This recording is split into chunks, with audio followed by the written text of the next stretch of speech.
Le 8 mars 2024, c'est une date qu'on n'oubliera jamais. Ce jour-là, c'est la journée de la femme. Charlotte a quitté son travail et on allait signer chez le notaire pour devenir propriétaire de cette maison pas comme les autres. Une chaumière pleine de charme et d'histoire, mais marquée par un drame. En 2023, un incendie a ravagé le toit et laissé les lieux à l'abandon. Donc voici l'endroit qui a pris feu. C'est vraiment impressionnant quand même. L'odeur, c'est ouf aussi. Hein.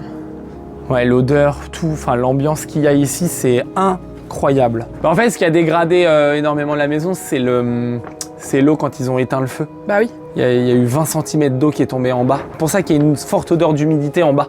Ouais. Et puis ici, bah, y a une forte odeur de brûlé ici. Il reste encore des meubles et tout. Il y a carrément encore les papiers des gens, enfin c'est... Bah puis là, les fenêtres, elles ont explosé. Il n'y a même plus de vitres. Aujourd'hui, on va vous raconter l'histoire de nos 6 derniers mois de travaux. Mais avant ça, Charlotte a quelque chose à vous montrer et on se retrouve juste après. Bon, je pense qu'on est quand même tous d'accord, quand on fait de la rénovation, l'indispensable avant de commencer la journée, c'est bien le déodorant. Et justement, aujourd'hui, je suis très contente de vous parler de la marque Wild.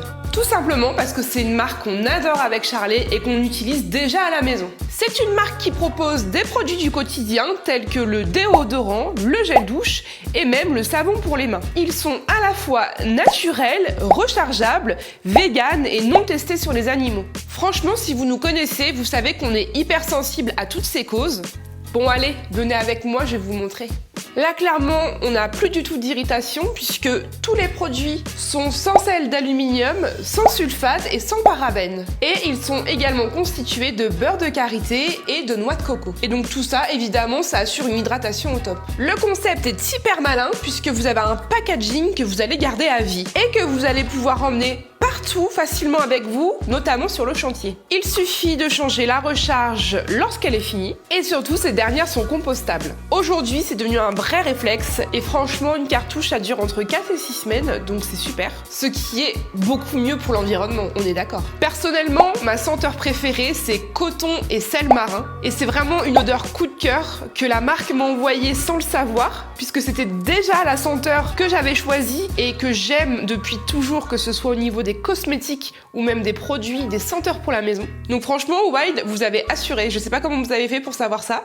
Vous avez une multitude de senteurs incroyables. Et Sophie, elle a déjà trouvé sa préférée, c'est l'odeur vanille noix de coco. Et Wild ne fait pas que des déos. On utilise également leur gel douche et le savon pour les mains. Et franchement, après une bonne journée de chantier, c'est vraiment pas de refus. Donc si vous cherchez des produits naturels, beaux et efficaces qui sentent bon, franchement foncez, vous allez vraiment pas le regretter. Et entre nous, on va pas se le cacher, pour un rénovateur, un déodorant c'est quand même un incontournable, non ? Et bonne nouvelle pour vous, c'est que j'ai un code promo de 20% à vous proposer. Il s'agit du code Charlet et Charlotte. Vous trouverez le lien du site en barre de description. On remercie évidemment la marque Wild qu'on adore d'avoir sponsorisé cette vidéo. Donc moi, j'y vais et je vous dis à tout de suite. Avant de pouvoir vraiment se projeter dans les travaux de la maison, on a dû commencer par la base, nettoyer tout le terrain. Le terrain était totalement envahi par les hautes herbes et quelques arbres morts. On a donc passé une bonne semaine à dégager le plus gros. C'est vraiment la première étape de notre aventure ici. Faut que tu regardes s'il te reste de l'huile de dernier coup, mais... D'accord, un peu. Là, c'est bon.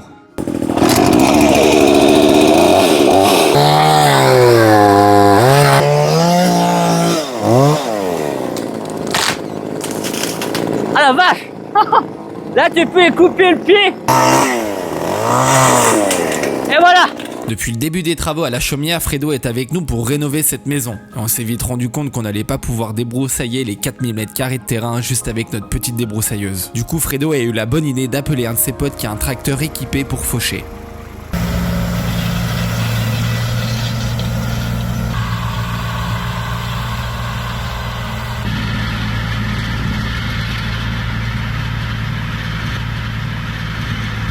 À ce moment-là, on est vraiment content que le terrain soit enfin dégagé. Ça fait une belle différence et ça nous permet de mieux nous projeter. Mais franchement, on est encore loin, très loin d'imaginer le boulot qui nous attend pour rénover cette maison.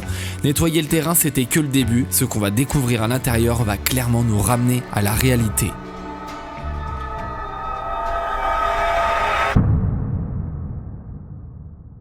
Je sais pas, on commence par où? On fera mieux commencer par la piste où là. qu'on va balancer, comme ça va pas nous crocher dans les pièces. T'as raison. Ouais, je pense que c'est une bonne idée. T'as On vu, commence par la pièce du bout. Comme ça, on va plus rien avoir pour en remettre tout le restant pour pousser tout par là-bas. Ouais. Sinon, on va se crocher toutes les pattes dedans. J'ai encore un sarrau.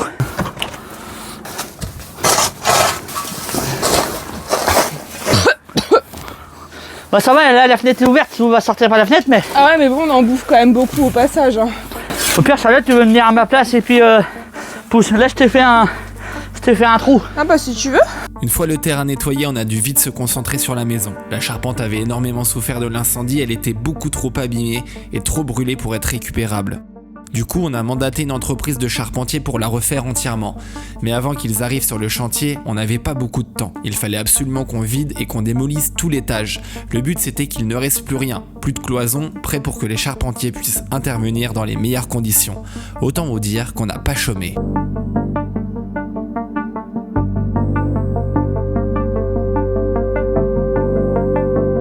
Bah, j'en pense que c'est bien. Il y aura 5 heures cet après-midi. Il va pas en rester beaucoup d'ici ce soir. Enfin, il va en rester, mais moins que tu penses.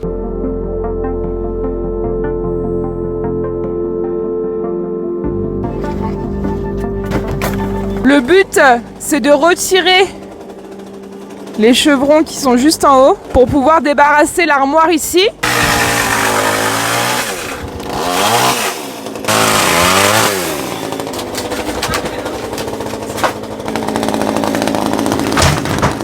Et ça fait vachement grand, hein, c'est impressionnant. Oh, il y a une araignée là-bas. C'est bon, elle est partie. La poussière de feu, c'est vraiment quelque chose. C'est ultra étouffant, ça colle partout et au bout de quelques minutes à bosser, t'as l'impression de manquer d'air. On pensait pas que ça allait être aussi dur de respirer tout en faisant un travail aussi physique. Entre la poussière, les gravats, les morceaux de bois brûlés, chaque fin de journée on était rincés, mais fiers d'avancer. Qu'est-ce qu'on se marre bien en fait. Oh putain, on a une bonne équipe, une bonne équipe.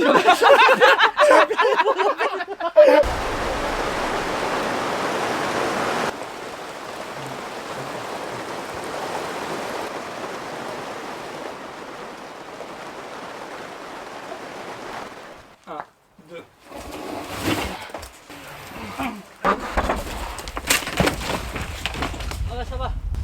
Ouais. Il est rouillé.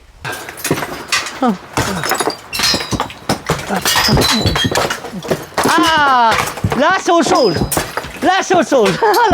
Là c'est bien. Si t'en as marre, tu me dis, Charlie. Ouais.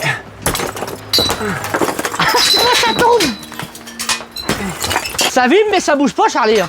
Au final, on a réussi à être pile poil dans les temps. On a tout vidé avant l'arrivée des charpentiers. Pour gagner du temps, on a même loué un engin télescopique pour nous aider à charger les débris parce que à la main, c'était vraiment pas possible. Et malgré ça, le tas de gravats dehors était vraiment impressionnant.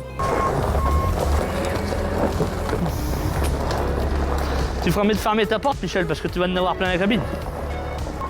Quand c'est un chat, Charlie, tu raccourcis ton bras pour charger, puis pour décharger, tu rallonges. Ouais. Et là, ça va te refaire un peu plus de place, ça, déjà. Le plus possible. Je veux pas pousser le mur de la maison là.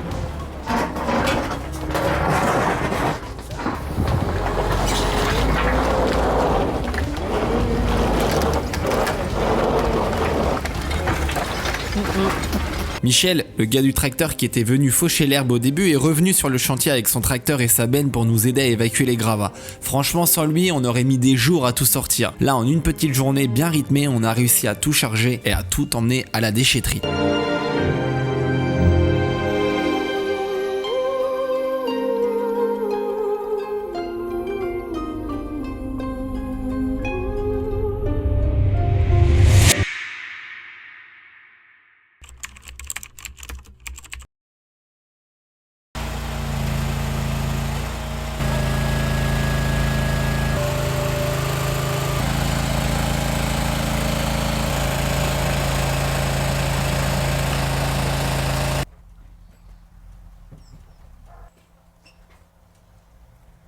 Tu veux l'attacher comment? Faire un trou sur la bâche?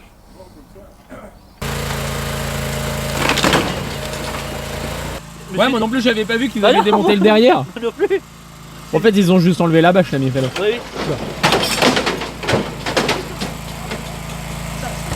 Ouais, là faut faire attention quand parce qu'ils sont à l'intérieur, les gars, et t'imagines, ils se prennent un retour. Aujourd'hui, c'est un grand jour sur le chantier. Les charpentiers sont enfin là pour leur première journée de travail et leur mission est assez impressionnante. Ils vont démonter entièrement l'ancienne charpente de la maison. Tout va se faire à la grue, morceau par morceau. C'est une étape super importante dans la rénovation et c'est aussi un moment un peu symbolique. On tourne la page de l'ancienne maison pour pouvoir repartir sur une base saine. Ça fait des semaines qu'on prépare ce moment, maintenant il n'y a plus qu'à les laisser faire.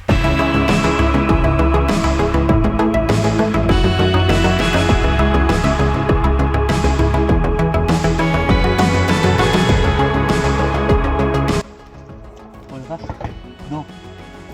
Et tu filmes Charlie? Ouais. Non mais là c'est catastrophe. Non, putain.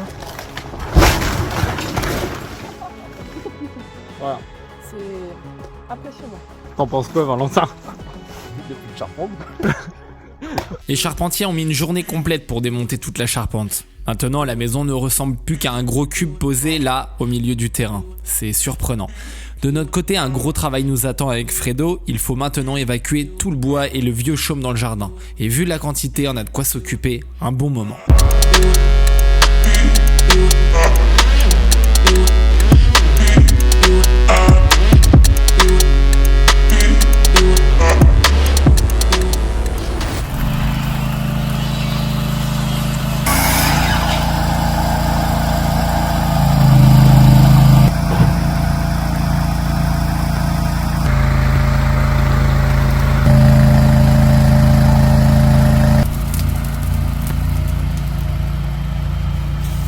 Les charpentiers ont attaqué la reconstruction. Ils ont d'abord assemblé chaque morceau de la nouvelle charpente directement au sol.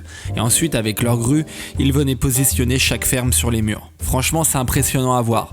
Tout s'emboîte parfaitement. C'est un vrai travail d'orfèvre. En à peine 2 semaines, ils ont réussi à reconstruire entièrement une charpente neuve sur notre maison. C'est un énorme cap de passer pour nous.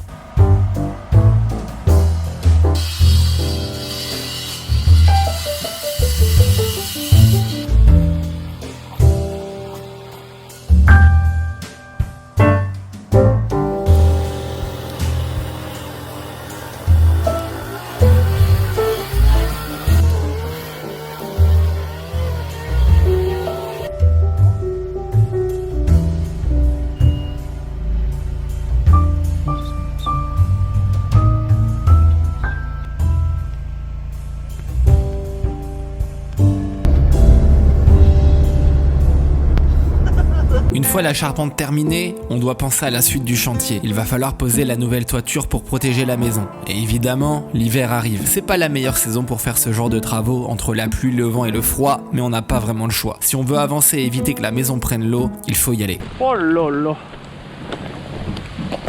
Oh putain. Ah. Ouh. Je me trempe toute l'eau du toit.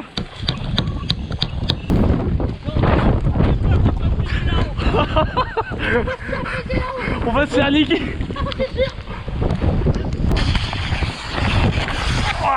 On rabat donc là, ici.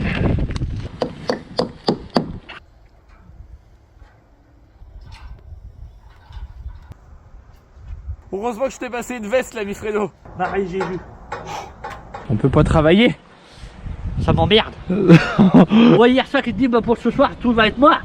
Je me suis dit la météo ils se sont trompés comme d'habitude.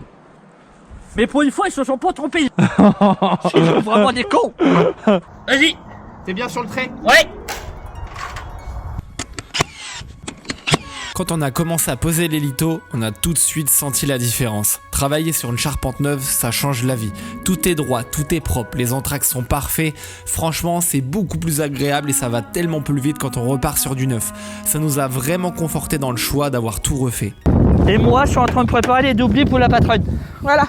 Mais il faut pas que je me gourre parce que sinon je vais me faire disputer. Bah là c'est. Alors là, la journée est morte. C'est fatal. Il n'y aura pas de pause ce midi si c'est mal fait. Ah voilà. Voilà, exactement. Tu mets bien à 5 cm dans la Oui, oui, gouttière. j'ai vérifié. J'ai vérifié avant de clouer. Et les petits bouts, je les mets par terre. Ouais. 1, 2, 3, 4, 5. Voilà, tu montes à partir de ce trait là, tu vois.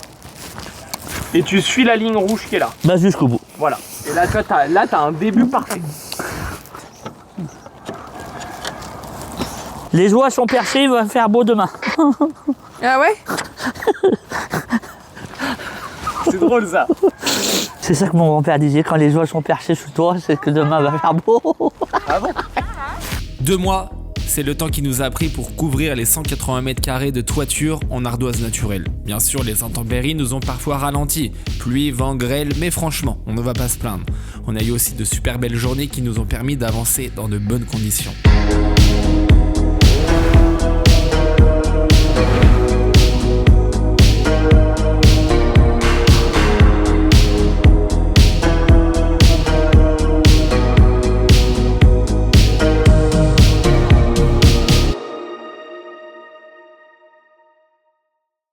C'est marrant parce qu'on a réussi à le déclouer là-bas, mais pas par là.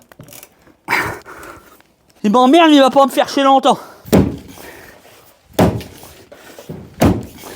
Prends un bon appui.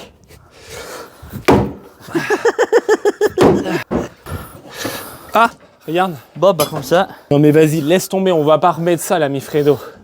Maintenant, on a tapé dessus en plus. Non mais je pensais qu'on pouvait les garder. Faudra que tu rachètes des machins comme ça. Bah ouais. Ah!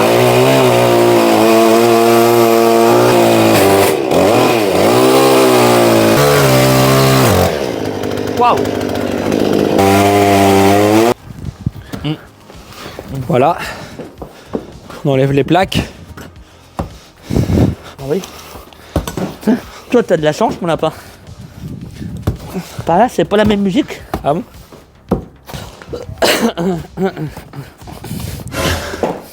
Oh, il y a une bête, il y a une bête. Où? En dessous, il y a une souris. Le plancher était resté complètement humide depuis l'intervention des pompiers pour éteindre l'incendie. Tout était détrempé, mou, pourri par endroits. On avait l'impression de marcher sur une éponge. Il fallait faire super attention à chaque pas parce qu'on pouvait littéralement passer à travers à tout moment. Clairement pas le genre d'endroit où on court partout.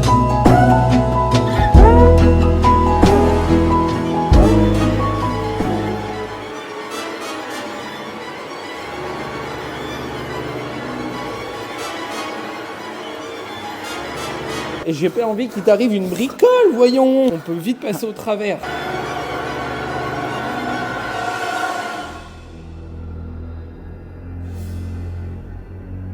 Tout comme ça, ils sont balayés en plus. Peut-être que c'est quand même rentré quand même dedans. Enfin, pas dedans, mais ça m'a peut-être râpé. C'est la peau qui a été râpée, mais oui, ça va. J'ai carrément la jambe qui a passé à travers Bah ouais. le placo, quoi. C'est pour ça que je te dis, il vaut mieux que t'arrêtes ce Mais je chantier-là. savais pas, moi. Moi, ça va. Enfin, Je savais pas quoi. bah, qu'il fallait pas que je fasse ce chantier. Je savais pas, moi. C'est vrai que sur le chantier, il faut toujours rester vigilant. On peut très vite se blesser, surtout sur des phases comme celle-là. La démolition de ce plancher, c'était franchement sportif. On était en équilibre sur les anciennes solives à casser tout ce qui restait entre deux. Pas le droit à l'erreur. Une fois tout démoli, il n'y a plus qu'à évacuer les gravats. Et là aussi, c'est une autre mission.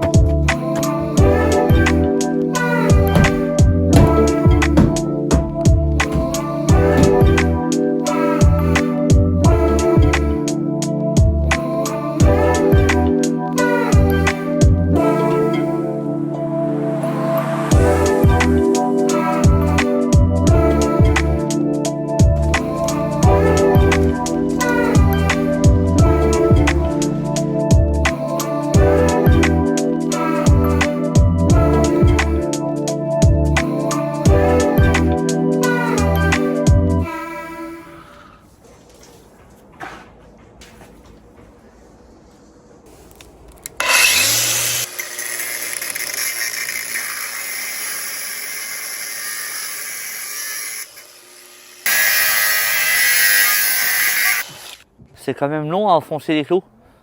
Enfin, histoire. Je les enfonce pas, histoire. Ah bon? Ouais. Mais à genoux, je suis bien, mais il faut faire gaffe. Ouais. T'as vite le genou à passer à travers. Ouais. Tu loupes un bastin, c'est mort. Ouais. Tu descends. Tu m'étonnes. Puis la massette, toujours à la main droite, ça commence à peser. Je change de main entre deux. Avec la poussière qui descend en même temps en bas. Ça, il reste pas grand chose.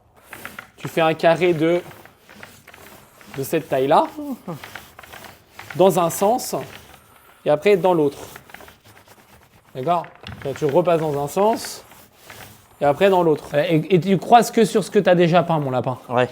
Tu vas que sur le blanc que tu as étalé. surtout, tu recharges toujours le pinceau. Enfin, le rouleau, faut toujours le recharger de peinture de manière à ce que tu forces pas dessus. Avant de remonter le plancher neuf, on en a profité pour anticiper le plafond à l'étage du dessous. On a peint directement nos plaques de placo en bas et ensuite on est venu les poser à même les solives. On les a simplement vissées directement dans le bois, comme ça pas besoin de se prendre la tête plus tard à venir faire des petits morceaux de placo entre chaque solive. Tout est déjà prêt, propre, aligné, c'est un gain de temps énorme et un boulot beaucoup plus propre. Et bien évidemment, avant de poser notre faux plafond en placo, on avait aussi anticipé la suite des travaux. On a placé des bastins de chaque côté aux extrémités des murs. Ces bastins vont servir à fixer nos sabots métalliques qui accueilleront ensuite les nouvelles solives pour la structure de notre futur plancher. Comme ça, tout est calé, prêt à recevoir la suite sans avoir à revenir en arrière. C'est vraiment le genre de détail qu'il faut penser en amont si on veut que tout s'enchaîne proprement.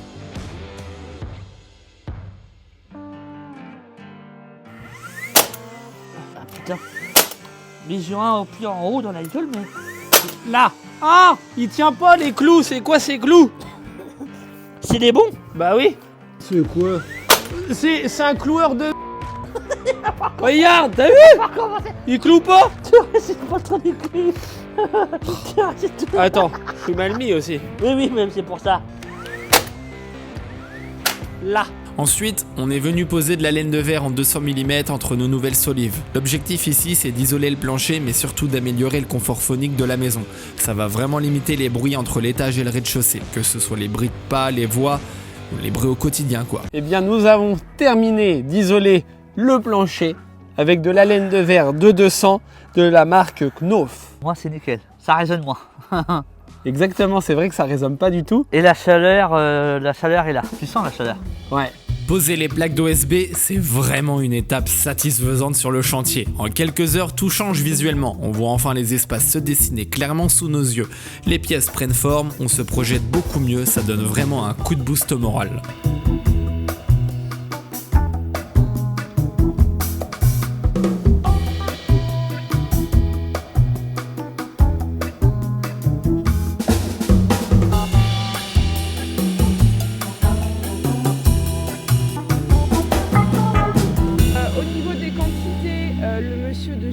Saint-Estier nous a conseillé de commencer par un mélange de 15 litres d'eau avec la moitié d'un sac de chaux et un quart de sac de chanvre. Donc là j'ai mis un compte à rebours de 5 minutes, mais à surveiller, il faut que ça fasse un lait homogène sans grumeaux. Ah, c'est une odeur de paille. C'est de la paille en fait. On fait comment pour le mettre à la main comme ça? Bah faut pas que ce soit compacté. Ah bah, tu vois, Voilà. quand tu fais ça, ça le détasse. Bah voilà, c'est pour ça, faut faire ça.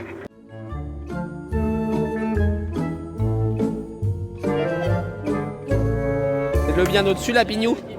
Non, là il va tomber par terre. Voilà. À une main ça va pas tenir. Donc là, hier on a fabriqué une cale comme ceci. En fait, c'est pour tasser le chanvre dans les angles. Tu te rappelles, il avait dit de bien tasser au pied comme ça. Ouais. J'ai l'impression que ça va consommer quand même pas mal. Genre avec ça, on va rien faire. On fait quoi? On vide le seau comme ça hein. Ah bah oui, regarde. Tu vois, et après on tasse comme ça. Ouais. Ça coule par-dessous. Le jus coule. Ouais. Il est peut-être un peu trop liquide alors.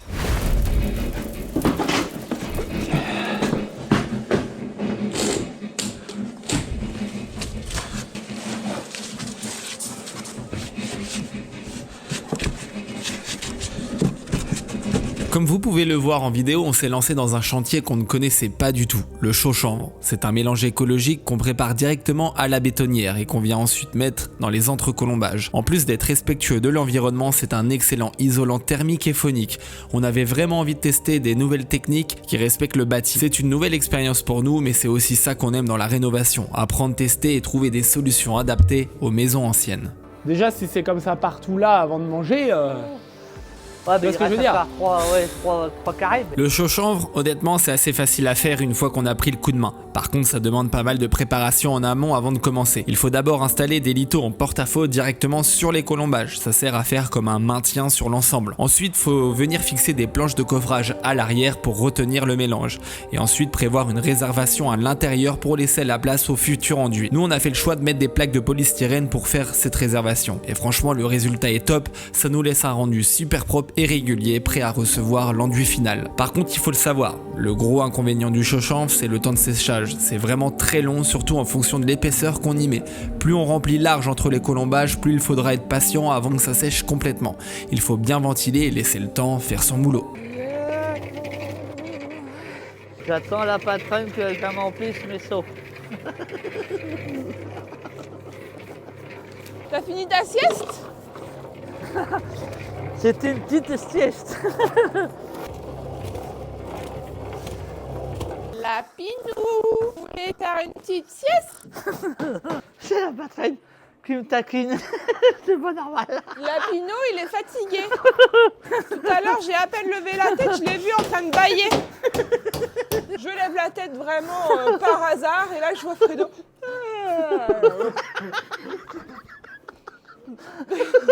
Après, il attendait comme s'il était au bar, le petit café. À ce moment-là, on pensait vraiment en avoir fini avec le chaud-chanvre. On était super content du résultat et super content de passer à autre chose.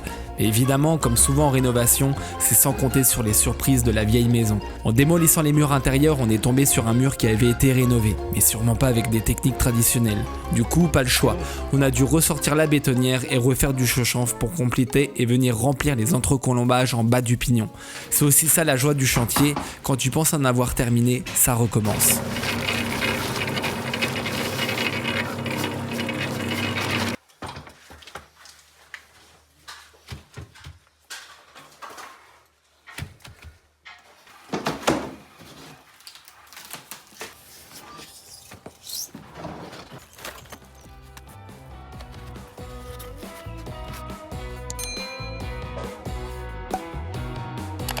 Dans une rénovation, il y a toujours plein de petits détails qui en fait n'en sont pas du tout. Casser un vieux carrelage, creuser une tranchée pour déplacer une évacuation de toilette mal placée, refaire un appui de fenêtre parce qu'à l'époque c'était une porte en simple vitrage. Et forcément, chaque détail cache son lot de galères. Poser une nouvelle fenêtre c'est bien, mais ça veut dire refaire un habillage en bois sur mesure pour s'adapter à l'ancien. Rien n'est standard, rien n'est droit. Et parfois, en grattant un peu trop, on tombe sur des mauvaises surprises, celles qu'on aurait préféré ne jamais découvrir. C'est vraiment une mauvaise surprise. Au début, quand je tapais là, je crois que c'était du contreplaqué qui était collé dessus. Ouais. Tellement ça sonne creux.